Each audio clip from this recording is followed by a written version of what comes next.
वो नोटेशन है जो कि हम रिकॉल करेंगे और जो कि बेसिस है इस सब्जेक्ट का, और जो इंशाल्लाह मुझे उम्मीद है कि आप लोग एएमएफटी में लर्न करके आए होंगे या समझ के आए होंगे। पहली जो बेसिक चीज़ है जो जिसके ऊपर पूरा फोकस करता है हमारा subject, that is the antenna. Basically antenna हम सबको पता है, डेफिनेटली हम बता सकते हैं कि एंटीना क्या होता है, लेकिन इन अ टेक्निकल सेंस हम एंटीना को किस तरह डिफाइन कर सकते हैं, that is in some points which are, it can be a transducer. Transducer क्या होता है जी? ट्रांसड्यूसर वो डिवाइस होता है जो एक एनर्जी को दूसरी एनर्जी फॉर्म में कन्वर्ट करता है। ठीक है जी, यानी कि वो सिग्नल जो है वो इलेक्ट्रॉनिक वेव कैच करेगा और फिर उसको इलेक्ट्रिक सिग्नल में कन्वर्ट करके आपको किसी इक्विपमेंट को देगा और आपको आवाज़ आएगी या आपको वीडियो आएगी, जो भी है। तो उसने एनर्जी को कन्वर्ट किया ना, दैट इज कॉल्ड ट्रांसड्यूसर। दूसरा जी impedance matching device. Impedance matching device क्या होती है जी? इम्पीडेंस मैचिंग डिवाइस वो होती है जब दो डिवाइसेस को आप कैस्केड करते हैं तो उनकी इम्पीडेंस आपको मैच करनी पड़ती है, अदरवाइज जो एनर्जी जो है वो ट्रांसफर सही तरीके से या मैक्सिमम तरीके से ट्रांसफर नहीं होती। तो आप इसके बाद इम्पीडेंस मैचिंग डिवाइस भी इस्तेमाल कर सकते हैं। Third is a radiator. Radiator क्या होता है जी? सोर्स होती है इलेक्ट्रोमैग्नेटिक वेव की। अगर आपको सिग्नल या कम्युनिकेशन करनी है किसी डिवाइस से तो आप एंटीना को एज अ सोर्स भी इस्तेमाल कर सकते हैं, और आप उसको इलेक्ट्रिकल सिग्नल देंगे तो वो ट्रांसफॉर्म करेगा उस इलेक्ट्रिकल सिग्नल को इलेक्ट्रोमैग्नेटिक वेव में और ट्रांसमिट कर देगा आपकी डेस्टिनेशन पे जहाँ आपको सिग्नल को भेजना है, कम्युनिकेशन जहाँ आपको करनी है।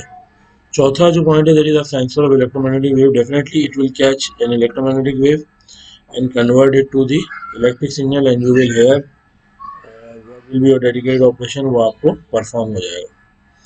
तो ये है एक एंटीना जो कि हर एक के घर में होता है, हर एक ने देखा होता है, definitely everybody knows what is antenna. ये जी the second basic thing is the frequency spectrum. Definitely frequency spectrum हम सबको पता होता है क्या है। फ्रीक्वेंसी स्पेक्ट्रम जो है जी वाइड रेंज ऑफ फ्रीक्वेंसीज होती हैं, सही है। और हमारी जो वेव है जो हम कम्युनिकेशन के लिए कंसीडर करते हैं वो इलेक्ट्रोमैग्नेटिक नेचर की होती है। तो डेफिनेटली इलेक्ट्रोमैग्नेटिक नेचर में दोनों कंपोनेंट्स होते हैं, इलेक्ट्रिक और मैग्नेटिक, सही है। जब इलेक्ट्रिक और मैग्नेटिक दोनों कंपोनेंट होते हैं तो हमारे पास एक फ्रीक्वेंसी होनी चाहिए जिसके ऊपर ये एग्जिस्ट करें। उस उस एग्जिस्टेंस वाली फ्रीक्वेंसी को हम फ्रीक्वेंसी स्पेक्ट्रम कहते हैं, और it is defined as basically the wide range of frequencies which depends on wavelength, that is lambda, and lambda is derived from lambda is equal to v naught f, and v naught f is the electromagnetic wave velocity in free space, या हम कह सकते हैं कि velocity of light भी हम इसे कहते हैं, that is 3 into 10 to the power 8। अच्छा जी, ये स्पेक्ट्रम बहुत बड़ा है, इसको मैंने यहाँ शो करने की कोशिश की है थोड़ा सा, ये अगर आप देखना चाहें तो देख लें।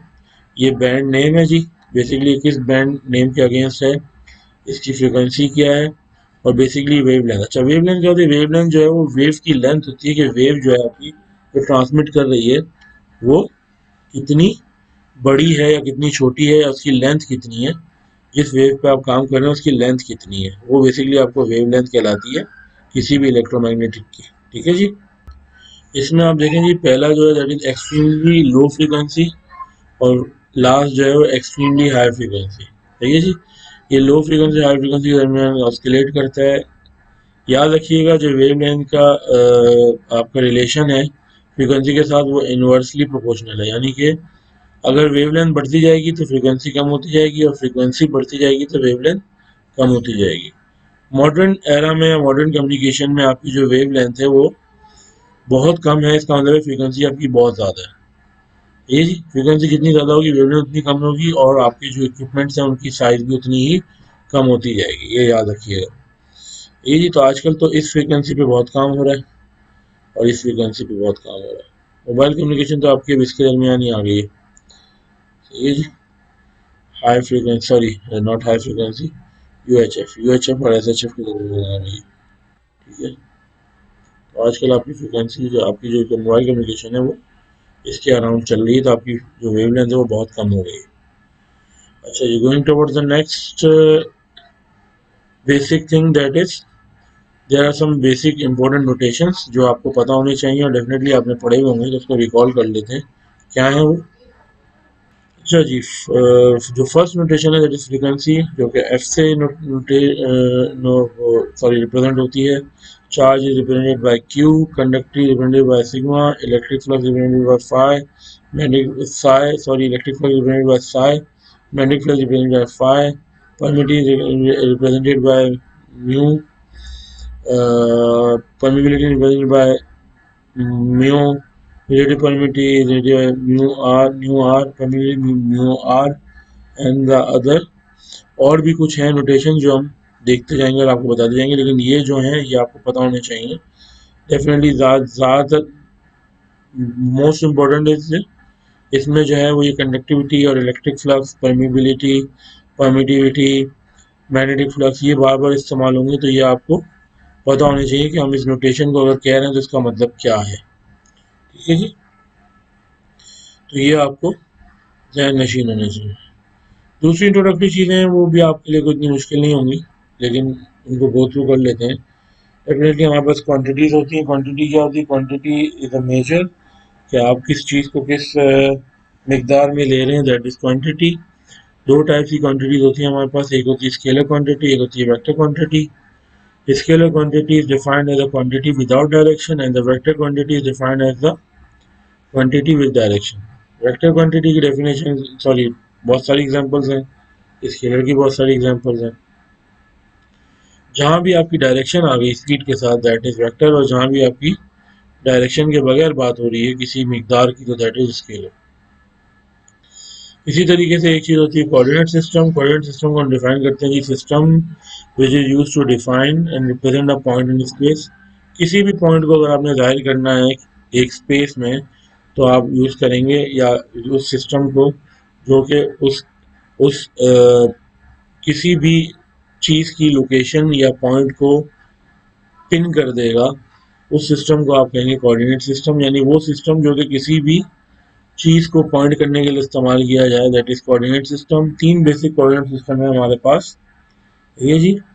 नंबर वन इज रेक्टेंगुलर और cartesian coordinate system, number two is cylindrical coordinate system and number three is spherical coordinate system. ठीक है जी। रेक्टेंगुलर और कार्टेशियन कोऑर्डिनेट सिस्टम जो है दैट इज जी X Y Z, cylindrical coordinate system जी rho phi Z, and spherical is R theta phi. अच्छा जी, ये तीनों कोऑर्डिनेट सिस्टम जो है इनमें से जो बेसिक कोऑर्डिनेट सिस्टम है वो है रेक्टेंगुलर, जिसपे ये बाकी सिलिंड्रिकल और स्फेरिकल कोऑर्डिनेट सिस्टम बेस करते हैं। ये तीनों कोऑर्डिनेट सिस्टम जो है ये थ्री डायमेंशनल कोऑर्डिनेट सिस्टम है, यानी कि ये तीनों की तीन डायमेंशन हैं। सही है। इन तीनों का आपस में रिलेशन भी है, और उस रिलेशन के तहत ही हम अगर किसी सवाल को किसी और कोऑर्डिनेट सिस्टम से किसी और कोऑर्डिनेट सिस्टम में ले जाना चाहें तो इजीली ले जा सकते हैं। इनके कुछ कन्वर्जन फॉर्मूले हैं जो कि इनके रिलेशंस को डिफाइन करते हैं। वो क्या है जी? वो बड़े सिंपल से मैंने लिखे हुए हैं यहाँ। सिलिंड्रिकल और रेक्टेंगुलर के दरमियान जो रिलेशन है that is defined here, which is x is equal to rho cos phi, y is equal to rho sin phi, ये जी। And rho is equal to x square plus y square, ये जी। And phi is equal to tangent inverse y over x। ठीक है जी। इसी तरीके से आपका सिलिंड्रिकल और स्फेरिकल का क्या रिलेशन है, सॉरी स्फेरिकल और रेक्टेंगुलर का क्या रिलेशन है जी? ये है X Y Z, x is equals to r sin theta cos phi, y is equals to r sin theta sin phi, and z is in spherical coordinate is represented as r cos theta। ठीक है जी।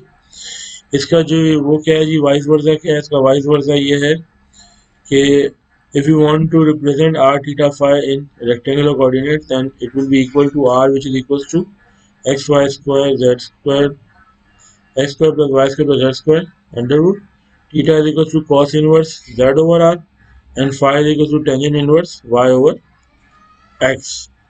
ये इनकी ranges भी given है कि ये इस रेंज के अंदर ही काम करेंगे, इस रेंज के अंदर ही एप्लीकेबल है, इससे बाहर ये काम नहीं करेंगे। तो ये जो कुछ इक्वेशन मैंने आपको बताई है ये बेसिकली रिलेशन है आपका कोऑर्डिनेट सिस्टम के दरमियान, जो कि बड़ा कारआमद होता है अगर आपको एक कोऑर्डिनेट से दूसरे कोऑर्डिनेट में अपने सिस्टम को ले। ठीक है जी। अच्छा जी, the next thing after that is the del operator. Del operator is very important. Del operator हमारे यहाँ बहुत इंपॉर्टेंट है और ये एक ऑपरेटर है। जिस तरीके से हमारे दूसरे ऑपरेटर होते हैं like plus minus divide multiply, तो ये एक ऑपरेटर है जो कि दो क्वांटिटीज के दरमियान ऑपरेशन परफॉर्म कराता है, that is called del operator. ये है, इसकी जो टाइप है that is differential vector operator. It's an differential vector operator. Differential इसलिए है कि ये डेरिवेटिव है, और वेक्टर इसलिए कि इसमें वेक्टर यूनिट वेक्टर मौजूद है, इसलिए कहलाता है डिफरेंशियल वेक्टर ऑपरेटर। और ये इसकी मैथमेटिकल इक्वेशन क्या है? इस मैथमेटिकल इक्वेशन है दावा बाय दावा एक्स ए एक्स प्लस दावा बाय दावा वाई ए वाई प्लस दावा बाय दावा Z A Z, that is the combination of differentials of X Y Z in the direction of X Y Z respectively. ठीक है जी। इसके साथ जी चार quantities बड़ी, सॉरी तीन क्वांटिटीज बड़ी इंपॉर्टेंट हैं जो कि हमने वेक्टर से लेके, वेक्टर एनालिसिस से लेके इलेक्ट्रोमैग्नेटिक फील्ड तक देखी और आगे भी देखेंगे, दैट इज ग्रेडियंट, डाइवर्जेंस और कर्ल। अच्छा जी, gradient is basically combination of del operator with a scalar quantity. यानी अगर आप किसी डेल ऑपरेटर को किसी वेक्टर क्वांटिटी से मल्टीप्लाई करेंगे तो that will give you a gradient. ये जी डाइवर्जेंस जो है basically is a combination, also combination of del operator with the vector, but here you have to dot, you have to apply a dot operator between the del operator and the vector, and it always give you a scalar quantity। है ये जी। Curl जो है जी, curl is a vector quantity, आपको vector ही देगा और vector के दरमियान ही अप्लाई होता है। ये कॉम्बिनेशन है डेल और वेक्टर का, और इसके दरमियान जो ऑपरेटर यूज होता है that is cross operator. It always give you, और the product is always be a vector. ठीक है जी। तो ग्रेडियंट, डाइवर्जेंस और कर्ल, ये तीन जो बहुत इंपॉर्टेंट आपके फिनोमिनाज हैं जो कि इस्तेमाल होते हैं टेली कम्युनिकेशन में और सिग्नलिंग में, जो कि ये बताते हैं कि सिग्नल का ग्रेडियंट कितना होगा, सिग्नल कितना एंगल जो है वो ग्रेडियंट, कितना ग्रेडियंट सिग्नल के अंदर होगा अपने ओरिजिन से। डाइवर्जेंस ये बताता है कि कितना आपका सिग्नल जो है वो डाइवर्ज करेगा अपनी पोजीशन से, और कर्ल आपको ये बताता है कि आपका जो सिग्नल है वो कितना रोटेट करेगा अपने ओरिजिन से। तो ये तीनों चीज़ें बहुत इंपॉर्टेंट है टेलीकम्युनिकेशन में और सिग्नलिंग में। अच्छा जी, the last but not least is the Laplacian operator. और भी बहुत सारी बेसिक चीज़ें हैं, लेकिन मैं ये समझ रहा था कि ये ज़्यादा बताना आपको ज़रूरी है कि ये बार बार इस्तेमाल होंगे और ये शुरू में बहुत ज़्यादा इस्तेमाल होंगे बार। ये जो ऑपरेटर है Laplacian operator is basically the multiplication of del operator with the del operator. और जब डेल ऑपरेटर से मल्टीप्लाई होता है तो वो वेक्टर की जगह स्केलर हो जाएगा और उसके ऊपर एक स्क्वायर लग जाएगा, दैट इज लैप्लासियन ऑपरेटर। तो ये लैप्लासियन ऑपरेटर भी बहुत इंपॉर्टेंट है और ये भी आपको पता होना चाहिए, इसलिए मैंने आपको बताया। ये कुछ बेसिक चीज़ें थी जो मैं चाह रहा था आपको पता हूँ, तो मेरा ख्याल है कि ये आप लोगों को उम्मीद है कि समझ आ गया होगा। आगे इंशाल्लाह हम बाकायदा कोर्स का स्टार्ट करते हैं, थोड़ा सा कोर्स को देखेंगे, स्टार्ट करेंगे, ज़्यादा नहीं करेंगे इंशाल्लाह, लेकिन कोशिश आज के लेक्चर में ये है कि हम थोड़ा सा कोर्स को स्टार्ट करें और उसको जो है वो ओकेजनली इसको लेके चलें आहिस्ता आहिस्ता, ताकि हमारा कोर्स भी एक लाइन पे आना शुरू हो जाए। अच्छा जी, मैं ज़रा कुछ स्लाइड लोड कर लूँ, फिर देखते हैं जी।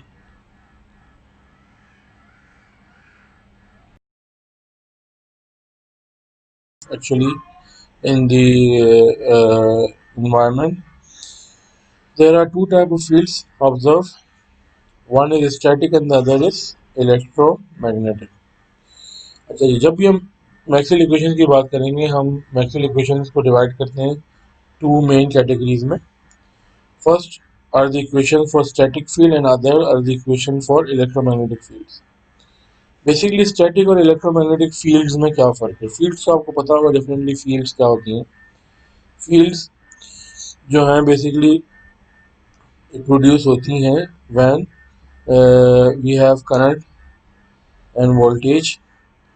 तो फील्ड्स जो है वो उनको प्रोड्यूस करता है। और दो किस्म की ब्रॉड कैटेगरीज होती हैं फील्ड की, एक होती है स्टैटिक और एक होती है इलेक्ट्रोमैग्नेटिक। अच्छा जी, what is static field actually? Static is basically has been, इसकी डेफिनेशन यहाँ चॉक डाउन हुई हुई है। Number one is it is usually produced by static charges. अच्छा जी, जितने भी चार्जेस होंगे आपके वो स्टैटिक होंगे। उसकी वजह से जो फील्ड प्रोड्यूस होगी that will called static field. Second, it has steady current, यानी इसका जो करंट होगा वो स्टेडी स्टेट होगा, इसकी वजह से जो फील्ड प्रोड्यूस होगी that will be static field. अच्छा जी, तीसरी इसकी जो प्रॉपर्टी है वो ये है कि इट हैज मैग्नेटोस्टैटिक फील्ड्स, यानी स्टैटिक फील्ड जो है उसमें स्टैटिक फील्ड में जो मैग्नेटिक फील्ड होती है वो भी स्टैटिक होती है, यानी that is called magnetostatic field. Static की वजह से जो मैग्नेटिक फील्ड प्रोड्यूस होती है that is called magnetostatic field. दूसरी तरफ आ जाए जी इलेक्ट्रोमैग्नेटिक के अंदर, इलेक्ट्रोमैग्नेटिक फील्ड या इलेक्ट्रोमैग्नेटिक वेव। अभी हम इलेक्ट्रोमैग्नेटिक फील्ड की बात करेंगे, अब इलेक्ट्रोमैग्नेटिक फील्ड की बात करेंगे। इलेक्ट्रोमैग्नेटिक फील्ड क्या होती है जी? Electromagnetic field is a time varying field which constitutes electromagnets, यानी कि ऐसी फील्ड जो कि टाइम वेरिंग हो, यानी उसमें करंट और वोल्टेज है वो टाइम के साथ वेरी कर रहे हो, उसकी वजह से जो फील्ड प्रोड्यूस होगी that is called electromagnetic field. ये जी इसमें जो करंट होता है डेफिनेटली वो भी टाइम वेरिंग होगा, that is time varying current. इसमें जो मैग्नेटिक या इलेक्ट्रोमैग्नेटिक फील्ड प्रोड्यूस होगी that is called electromagnetic wave. सही है जी। Electromagnetic waves are related through Maxwell equation, definitely. अब हम जो हमारा जो मेन ऑब्जेक्टिव है मैक्सवेल इक्वेशन का उसको हम रिलेट करने जा रहे हैं इलेक्ट्रोमैग्नेटिक से। जितनी भी स्टडी हम करेंगे that is will be in two broad categories, static and electromagnetic. जितनी भी इलेक्ट्रोमैग्नेटिक वेव्स की थ्योरी है वो सारी मैक्सवेल इक्वेशन से के थ्रू जो है वो रिलेट होती है। Maxwell equations are also referred to as electromagnetic field equations. Maxwell equations को जो है बहुत पॉपुलरली इलेक्ट्रोमैग्नेटिक फील्ड इक्वेशंस भी कहा जाता है। ठीक है जी। हमारे पास बहुत सारी टाइप की मैक्सवेल इक्वेशंस हैं, यानी मैक्सवेल इक्वेशंस की बहुत सारी टाइप्स हैं। सही है जी। टाइम वेरिंग फील्ड्स, सही है जी। टाइम वेरिंग मैक्सवेल इक्वेशन, वो मैक्सवेल इक्वेशंस जो कि टाइम वेरिंग फील्ड्स की वजह से प्रोड्यूस हुई है, यानी वो मैक्सवेल इक्वेशंस जो कि टाइम वेरिंग फील्ड्स के हिसाब से प्लॉट हुई है that are called time varying field Maxwell equations. सही है जी। इनकी भी बहुत सारी फॉर्म्स हैं। ठीक है, ये जो फॉर्म आपको सामने नजर आ रही है दैट इज पॉइंट फॉर्म। सही है जी। ये जो time varying field Maxwell equations की पॉइंट फॉर्म है। अच्छा, इससे पहले मैं आपको बता दूं कि मैक्सवेल इक्वेशंस जो है वो हमारे पास 4 मैक्सवेल इक्वेशंस हैं। सही है जी। ये 4 मैक्सवेल इक्वेशंस जो है रिलेशन बताती हैं आपको मैग्नेटिक और इलेक्ट्रिक फील्ड इंटेंसिटी का और मैग्नेटिक फ्लक्स और इलेक्ट्रिक फ्लक्स डेंसिटी का। ठीक है जी। ये हमने लिखा हुआ भी है। Magnetic field H is the magnetic field, D is the electric flux, E is the electric field and B is the magnetic flux. ठीक है जी। तो मैग्नेटिक और इलेक्ट्रिक फील्ड और मैग्नेटिक और इलेक्ट्रिक फ्लक्स का जो रिलेशन है ये डिफाइन होता है इलेक्ट्रोमैग्नेटिक वेव में थ्रू मैक्सवेल इक्वेशंस। पहली कैटेगरी जो हम देख रहे हैं that is time varying fields and that is time varying field in point form. Point form का क्या मतलब है जी? इसमें कोई डिफरेंशियल और कोई इंटीग्रल कंपोनेंट नहीं है। ये सिंपल आपको नजर आ रही है that is del cross H is equals to D plus J, del cross E is equals to minus B, the third is del dot D which is rho V and del dot B is equals to 0। यहाँ जो रो we है that is volume charge density. अच्छा, अब ये चार equation आपको दिखाई गई है, डेफिनेटली आपने इलेक्ट्रोमैग्नेटिक फील्ड थ्योरी का जो सब्जेक्ट है वो यहाँ एंड किया होगा। और ये सब्जेक्ट जो रिलेट होता है वो यहीं से रिलेट होता है कि जहाँ वो खत्म होता है वहाँ ये वेव प्रोपगेशन एंटीना का सब्जेक्ट स्टार्ट होता है या कोर्स स्टार्ट होता है। इसलिए हम सबसे पहले जो टॉपिक पढ़ते हैं वो मैक्सवेल इक्वेशन पढ़ते हैं। इसके बाद हम सारी चीज़ों को मैक्सवेल इक्वेशन के साथ रिलेट करते जाएंगे ऐसे ऐसे। पहली इक्वेशन का अगर हम स्टेटमेंट देखें that is del cross H which is equals to D plus J। ये del cross H equal to D plus J जो है ये क्या कह रहा है, इसकी एक डेफिनेशन है, ये मैंने नीचे डिफाइन किए हैं कि इक्वेशन 1 जो है that defines the sum of current displacement that is D, ये जी, एंड करंट कंडक्शन, यानी J is the conduction current and D is the displacement current. Displacement current और कंडक्शन करंट का जो सम है यानी जो कॉम्बिनेशन है that is equal to the curl of magnetic field या कर्ल ऑफ मैग्नेटोमोटिव फोर्स, यानी जो इलेक्ट्रिक फील्ड या इलेक्ट्रिक फ्लक्स डेंसिटी है उसको अगर आप ऐड करेंगे कंडक्शन करंट के साथ तो दैट विल गिव यू, या कंडक्शन करंट डेंसिटी के साथ तो वो आपको देगा कर्ल ऑफ एच। सही है जी, यानी जो एच है that is the combination of D and J, ये यानी कर्ल ऑफ एच है वो कॉम्बिनेशन है करंट का, दोनों सूत्रों में करंट है ना, ये डी भी जो है वो करंट इलेक्ट्रिक फ्लक्स या इलेक्ट्रिक फ्लक्स डेंसिटी और जे भी कंडक्शन करंट, यानी दोनों डिस्प्लेसमेंट करंट ही है ना, ये डिस्प्लेसमेंट करंट है और ये कंडक्शन करंट है। तो जब दो करंट्स को आप सम करेंगे तो आपको जो प्रोडक्ट मिलेगी that will be the curl of magnetic field या कर्ल ऑफ मैग्नेटोमोटिव फोर्स। अच्छा, सारी बात जो है वो क्लोज पाथ में हो रही है, तो ये ध्यान में रखिएगा कि क्लोज पाथ की सोल्यूशन है। The second most important equation of Maxwell is del cross E which is equals to minus b dot, ये जी, del cross E is equals to minus B dot. अच्छा जी, डेल क्रॉस ई, इसी तरह second equation की मैंने जो definition यहाँ लिखी है कि ये इक्वेशन बेसिकली क्या जाहिर कर रही है, इक्वेशन जाहिर कर रही है कि electromotive force that is del cross E वो थी मैग्नेटोमोटिव फोर्स, क्योंकि इसमें एच था इसमें ई है तो ये इलेक्ट्रोमोटिव फोर्स है, ये बराबर है इनफ्लो ऑफ मैग्नेटिक करंट, ये यानी जितना मैग्नेटिक फ्लक्स बाहर जाएगा उतना जो है वो इलेक्ट्रोमोटिव फोर्स आपके क्लोज पाथ में नजर आएगी। अगर ये प्लस होता तो इसका मतलब है कि बाहर जा रहा है, ये माइनस है इसका मतलब है ये अंदर आ रहा है, इनफ्लो, ये जितना मैग्नेटिक फ्लक्स बाहर से अंदर आ रहा है ये आपका जो कर्ल ऑफ ई है वो भी उतना ही आपको ऑब्जर्व होगा। तो ये defines the electromotive force in a closed path equals to the inflow of magnetic current, यही है जी। अच्छा जी, इन दोनों के ऊपर जो डॉट है वो क्या बता रहा है, ये डॉट आपको ये बता रहा है कि ये दोनों जो हैं these are time varying components. Time varying components कौन से होते हैं, टाइम वेरिंग कंपोनेंट्स वो होते हैं जो कि टाइम के साथ वेरी करें, और मैथमेटिकली उनको हम डिफाइन करते हैं बाय टेकिंग द डिफरेंशियल, ये कितने टाइम में कितना इंक्रीज या डिक्रीज हुए, दैट इज डिफरेंशियल।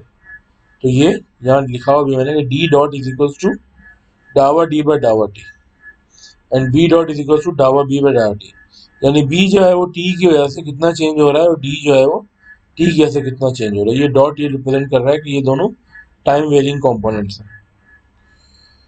अच्छा जी, द थर्ड द फोरमोस्ट और the important equation is del dot D which is rho. ये क्यों इम्पोर्टेंट है, ये एक बहुत अच्छा रिलेशन आपको बताती है कि डी को आप डाइवर्ज करेंगे किसी भी क्लोज पाथ में तो आपके पास वॉल्यूम चार्ज डेंसिटी आ जाएगा, यानी वॉल्यूम चार्ज डेंसिटी किसी भी ऑब्जेक्ट का आपने निकालना है तो आपके पास डी का डाइवर्जेंस होना चाहिए या डी होना चाहिए, तो आप उसको डाइवर्ज करके वॉल्यूम चार्ज डेंसिटी आराम से निकाल सकते हैं। यानी किसी भी ऑब्जेक्ट का अगर मुझे टोटल चार्ज निकालना है कि उस वॉल्यूम में या उस ऑब्जेक्ट में टोटल चार्ज कितना है उस वॉल्यूम में, तो मैं डी को सिंपली डाइवर्ज करूंगा तो मेरे पास वॉल्यूम चार्ज डेंसिटी आ जाएगी। यही कह रही है जी इसकी definition. Equation 3 defines that electric displacement flux passing through a Gaussian surface is equal to total charge inside the surface।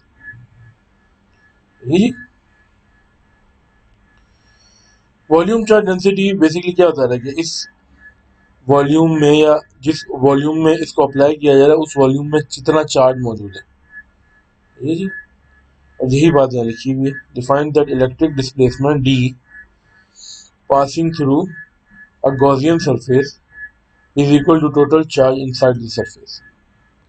किसी भी ऑब्जेक्ट में अगर आपको टोटल चार्ज निकालना है तो आपको वॉल्यूम चार्ज निकालना पड़ेगा। वॉल्यूम चार्ज आप बआसानी निकाल सकते हैं अगर वो सरफेस गॉसियन है यानी क्लोज पाथ या क्लोज सरफेस है और उसमें आपके पास डी की वैल्यू मौजूद है that is electric flux density, तो आप आराम से उसका टोटल चार्ज निकाल सकते हैं।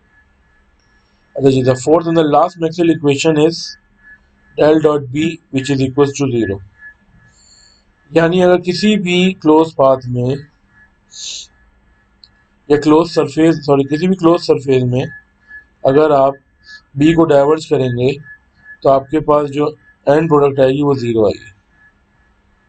That means the magnetic flux passing through any surface is equal to 0। किसी भी जगह से मैग्नेटिक फ्लक्स अगर पास कर जाएगा तो उसका नेट जो मैग्नेटिक फ्लक्स होगा वो 0 रहेगा क्योंकि उसमें कन्फाइन नहीं हो सकता। मैग्नेटिक फ्लक्स जो है वो is not a charge, it's not a voltage जो कि स्टोर हो जाएगा या जो कि प्रोड्यूस हो जाएगा। तो वो ये क्वेश्चन जो है बहुत इंपॉर्टेंट है इन एस्पेक्ट ऑफ टेलीकम्युनिकेशन सॉरी, कि आपका जो जितना भी इलेक्ट्रिक फ्लक्स है सॉरी अगेन। अच्छा जी, डेल डॉट बी इंपॉर्टेंट इसलिए है कि ये आपको बता रहा है कि इलेक्ट्रिक फ्लक्स जो है वो स्टोर नहीं हो सकता। इलेक्ट्रिक फ्लक्स जितना आ रहा है उतना जा रहा है। तो जो नेट इलेक्ट्रिक फ्लक्स है किसी भी ऑब्जेक्ट के सरफेस के अंदर, क्लोज सरफेस के अंदर, उसका जो नेट प्रोडक्ट है वो 0 है। तो ये 4 मैक्सवेल इक्वेशन हैं जो अगर आपने देखी इन पॉइंट फॉर्म, और उम्मीद है कि आपको समझ आ गई होंगी। नहीं आई होंगी तो इंशाल्लाह हर हफ्ते या 2 हफ्ते बाद हम एक इंटरेक्टिव सेशन लेंगे जिसमें इंशाल्लाह कोशिश करेंगे कि हम सारी चीज़ों को डिफाइन करें जो कि हमने नोट्स में देखी हैं और उनको कोई क्यूरी हो तो उनको देखें। उम्मीद है आप लोग खैरियत से होंगे, दुआ में याद रखिएगा और इंशाल्लाह नेक्स्ट लेक्चर तक इंतज़ार करें। आगे आपको इंशाल्लाह डायरेक्टिव दे दिया जाएगा कि क्या करना है। Thank you very much. अस्सलाम वालेकुम।